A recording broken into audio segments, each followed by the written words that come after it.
আসসালামু আলাইকুম রহমতুল্লাহ। আজকে 27 এপ্রিল 2026 রোজ সোমবার। আমরা চলে আসছি নাজিপুর বাজার কলার হাটে। তো এই হাটটি সপ্তাহে 4টা দিন লাগে, রবিবার, সোমবার, বুধ ও বৃহস্পতিবার। দেখা যাক আজকের কি অবস্থা। দামাদামি চলছে। একটা দামাদামি চলছে ভাই। কত চলছে ভাই? তিনটা ভাই তিনটার দাম চাইছে গৃহস্থ, এই দেখেন এই গৃহস্থ, দেখেন তাকান, এই গৃহস্থর দাম চাইছে 2100 টাকা, আমরা বলেছি হচ্ছে 1500 টাকা বলেছি। আর এই গৃহস্থ কত হলে বিক্রি করে বলে 1600 টাকা। 1600 টাকা। কলার সাইজগুলো দেখেন খুবই ভালো। এটা 1500 টাকা 1600 টাকা বলতেছে। তো দেখা যাক, তবে 16-17 মধ্যে হয়ে যাবে আশা করা যাচ্ছে ইনশাল্লাহ।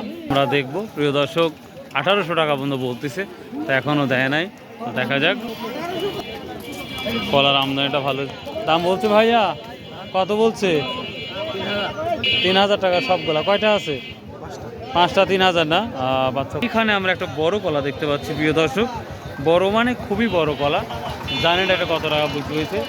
তারপরে যতটুকু আমরা শুনেছি সে অনুপাতে কলার দামটা সর্বোচ্চ 12,000 থেকে শুরু করে 80,000, 85,000 কোয়ালিটি ভেদে বিক্রি হচ্ছে এই নাজিপুর বাজার গুরুদাসপুর নাটোরের কলা। সো ভালো থাকবেন, সুস্থ থাকবেন। আসসালামু আলাইকুম রহমতুল্লাহ। ইনশাআল্লাহ আবার দেখা হবে কোনো একটি ভিডিওর মাধ্যমে। বাই, আল্লাহ হাফেজ।